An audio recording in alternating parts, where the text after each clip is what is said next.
guys, I am back with another video, and I'm going to be showing you guys how I create a very cute hair bonnet. See, I made this by myself, and I made a little one too that says Princess Sun Goddess. It's also just one's oversized and one is like for a kid or just a regular person that doesn't need an oversized bonnet. So I hope that you will love this video because I have some projects coming up that's going to be completely based around like this kind of thing. So I'm so grateful for my new subscribers. I'm so grateful for everyone else who has subscribed to me. I've been begging people to subscribe to my channel so that I can become a partner and create a source of income from this creative channel sharing thing, YouTubing thing. So I'm not yet at the point where I can become a partner or be monetized for my videos, but I'm hoping and praying that soon come.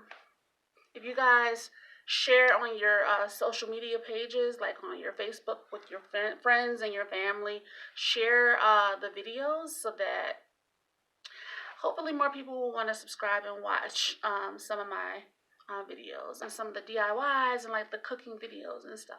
Anyways, I'm babbling. I'm gonna go ahead and show you how I created the bonnets. Okay guys, so starting with these chair covers I had ordered years ago that I never got to use. They're all satin chair covers and ordered them from online. So basically, to get a circle, this is just a rough circle. You're supposed to fold like a square and then take a ink pen and tie it to a string in that corner and then bring it over to this corner and then like measure out like around 14 inches or something, and then you take the pen and you draw like a curved line from one corner to the other corner. Basically, I don't know if you can understand, like from there to there is where you would draw the pen mark so that you can get a perfect circle. But if you've already done it like I did, here's my circle. They're all rough circles because it's a hair bonnet. It's supposed to just be loose. So because I already had these circles, I just took and folded it in half and then in half again and plopped it right down on top of the other fabric. And that allows me to just go ahead and do it without using the ink pen and drawing on it. Went ahead and pinned it, just 2 pins, one in each of those corners real quick. And then all you have to do is cut instead of drawing on the fabric. So that worked out better for me because I would end up with less ink marks or markers. I know you can use chalk as well, but I didn't have any. So I was like marking up the fabric, and it's white fabric, so yeah. Each bonnet takes 2 circles, so these are actually 2 circles. Okay, so now after I have pinned it around, I'll go ahead and turn it on, and I'm going to go ahead and stitch all the way around the entire perimeter of this at about, so basically it's just putting the fabric at the edge of the petal.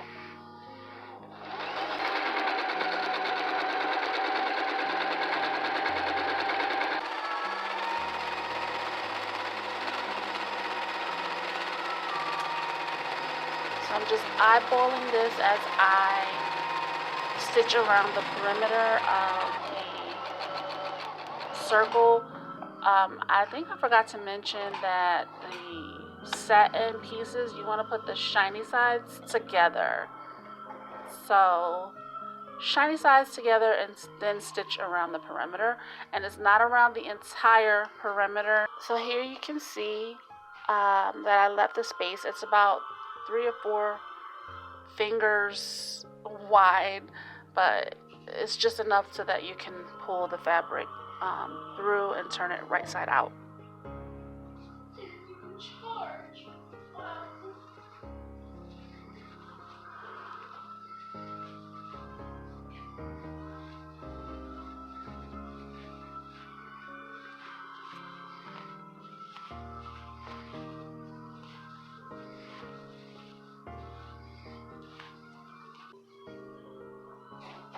Okay, so now I've finished turning it right side out, so both satin sides are on the outside.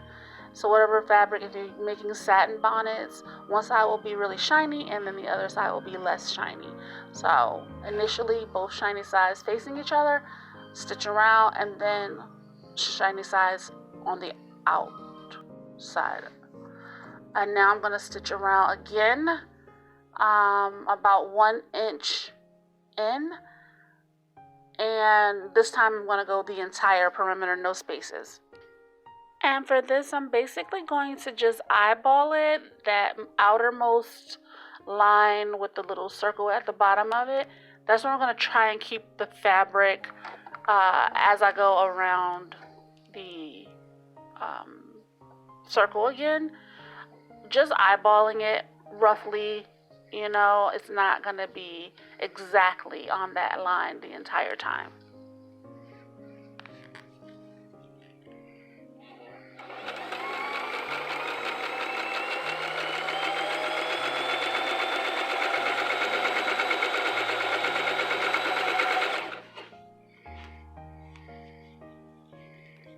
I also go ahead and make sure that the seam, the fold, is together and not like sinking down inward, because you want it to be expanded to the full circle.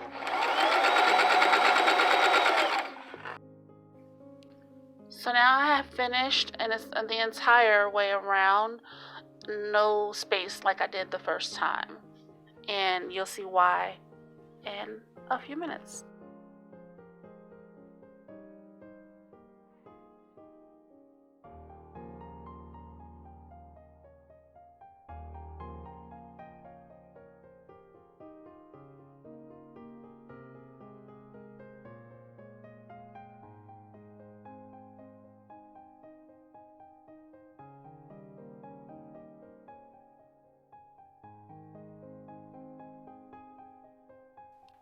So just go ahead and drop them in the wash for a quick short cycle while I go ahead and prepare my design.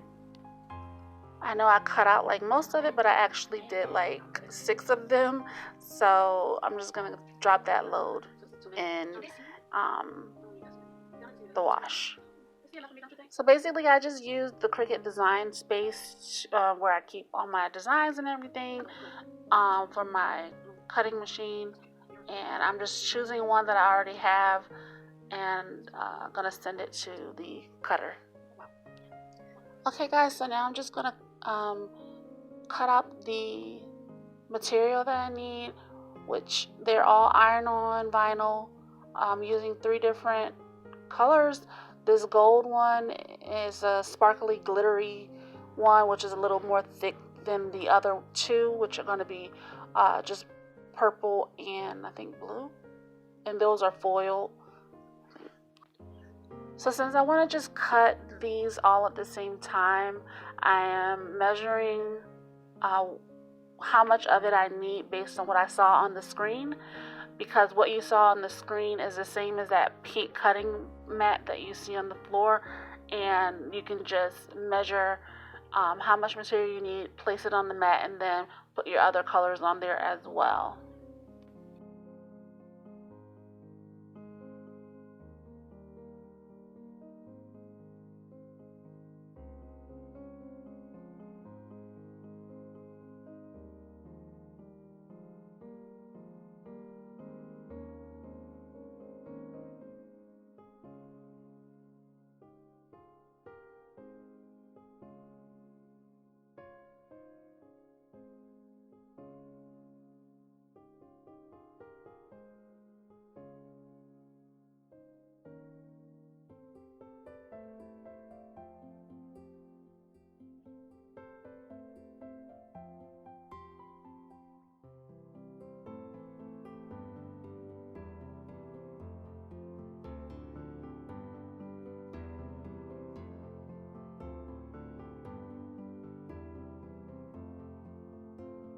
As you can see, it's blinking for me to load the mat, so I'm going to go ahead and load the mat.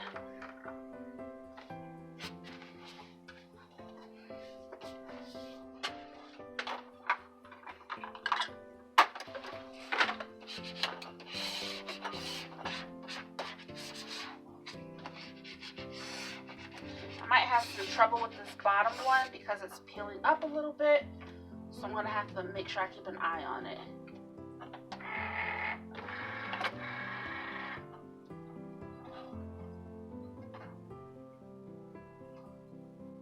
Now you see the cricket letter is blinking. That means I can go ahead and press go.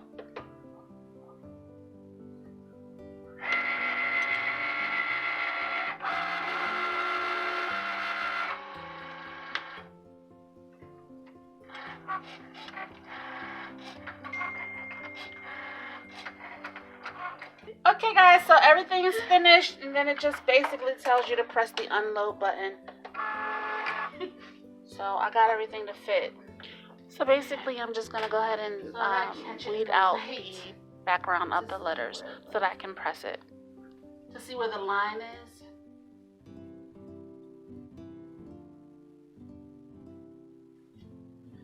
Okay, so basically I found the line and I put my hook through it so that I'm on the corner, and then I peel up the corner of it like that.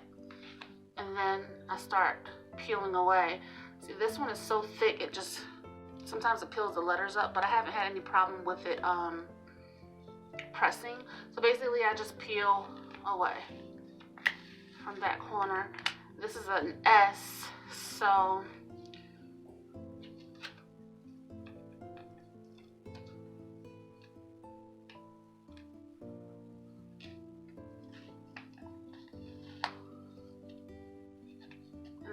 I usually take the weeder and just go up and follow the inside of it, and then bring it back down like that, and then I can keep pulling. And if I keep it all together, that way I can use the reverse side of this to put it on a t-shirt.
Alright, so I got the background off. I can turn around and just use this on a shirt later. I just have to take out the middle pieces here for these three letters and then put them where they belong on those three, and there's a shirt. So I'm going to set that to the side, and I'm just going to take out these three little center pieces.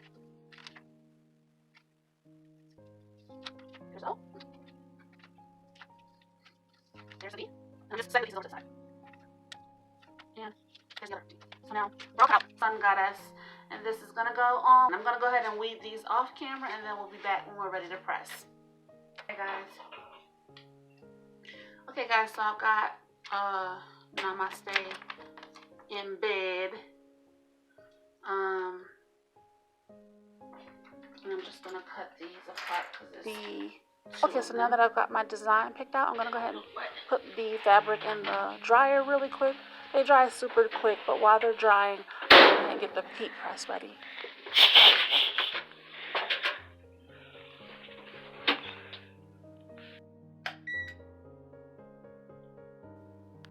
So basically, since it's satin, I'm going to go ahead and reduce the heat to 270 instead of 350, which is what I use for cotton t-shirts. So and we're going to go ahead and let it get to the proper temperature.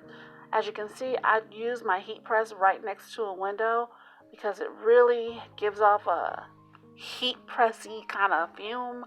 So I use it right by the window so that the fumes can go right outside. Alright, so now just go ahead and grab all the fabrics out of the dryer and get them ready to press the designs. So basically, I kind of just center it a little bit, but then I drop it down a little bit towards the bottom center because I like the design to be at the back of the head on the bonnet.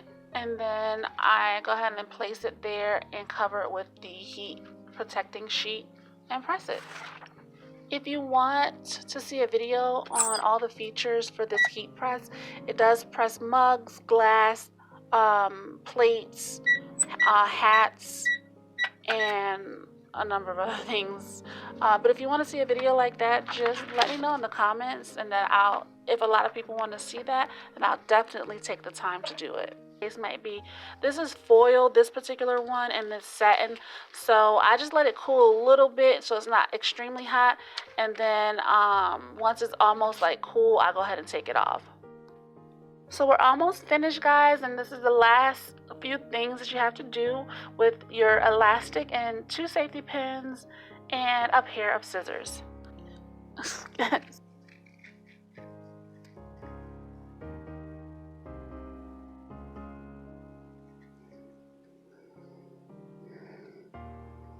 So excuse this view, but I just basically measured it around my own head to where it feels pretty comfortable, not too tight or anything like that, and just stretch it a little bit and then just cut it. So basically you take and stick the safety pin through one end of the elastic band and pin it to one side of the opening that we left from earlier, if you remember from earlier. And then you take the other safety pin, and that's the one you're going to use at the opposite end of the elastic band, and you'll be feeding that through the opening.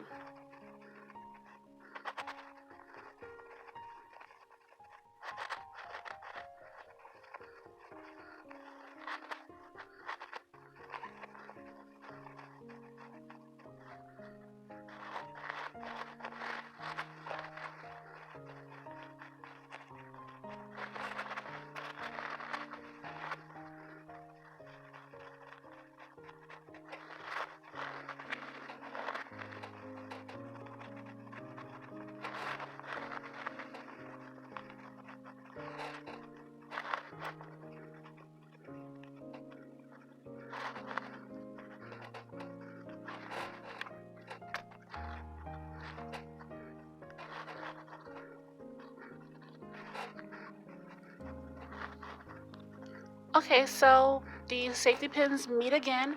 Once you have them together, you want to go ahead and remove them. And I like to double check the elastic band to make sure it's not like twisted around inside the tubing, because that's annoying to me.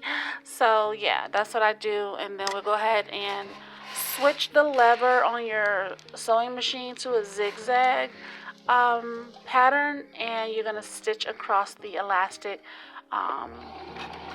once forward and then once in reverse.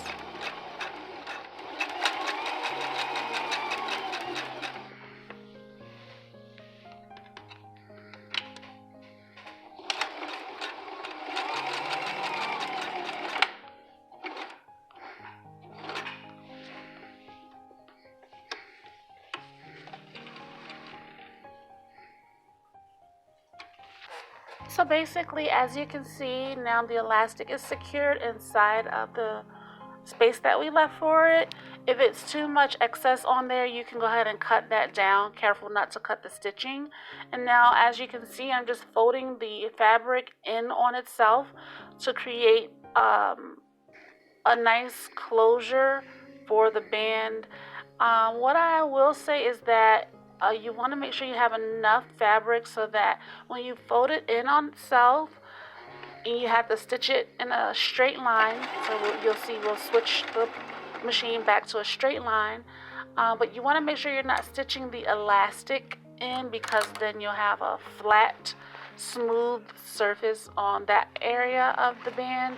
So you want to just make sure you're stitching the elastic, make sure you stitch the fabric only, so that you can bunch it up and conceal where the closure is. And we are done, guys. And there you have it, a beautiful design print, oversized satin hair bonnet. And guys, if you've watched this far and you're not subscribed, please make sure you subscribe to my channel. I will be posting continuously.